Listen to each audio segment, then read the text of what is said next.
When you're cutting interviews, there's several ways to do it, and the style of your project will determine what you need to do regarding vocalized pauses. Vocalized pauses are breaks in verbal communications that interrupt your thoughts. They are identified as fillers such as and,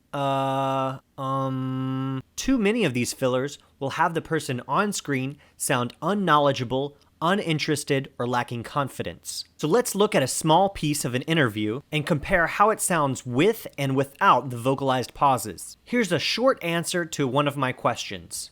Well, work is definitely challenging, and it's great because I'm expanding and growing, and I'm growing in my position, I'm growing in responsibilities, I'm getting to make a lot of decisions. So here she has a repeated word. It's great because I'm expanding. And then here she has a vocalized pause. And I'm growing in my position. We don't need to hear those words to understand what she's talking about. So let's try cutting them out. I'm going to cut here, cut here, cut here, and cut here. I'm cutting just based on the waveform. I'm going to ripple delete these two, and let's listen. It's great because I'm expanding and growing. I'm growing in my position. Looks like the second edit works, but the first one does not. So let's zoom in. It's great. Okay, so it looks like right here is where I need to make the cut. Ripple delete again. It's great. It's great. Okay, all we need there is a small dissolve. It's great because that sounds better.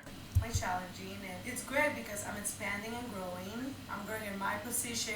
Now we cut out the vocalized pauses. Now let's listen to the whole thing. It only cut out about half a second, but let's listen. Well, work is definitely challenging, and it's great because I'm expanding and growing. I'm growing in my position, I'm growing in responsibilities, I'm getting to make a lot of decisions. To me, she sounds a little bit more confident, but a little less raw. I usually side with going a little bit faster, having them sound a little bit more confident on their subject. But if you're going for more of a raw documentary style and a little less polish, you can leave all those pauses in. And by the way, if you have two cameras going, on this middle section, I would probably switch cameras, so I don't have a jump cut. So it would play like this. Work is definitely challenging, and it's great because I'm expanding and growing. I'm growing in my position, I'm growing in responsibilities, I'm getting to make a lot of decisions. You still have a flow of an answer, but without the vocalized pauses, and you save more time in the cut.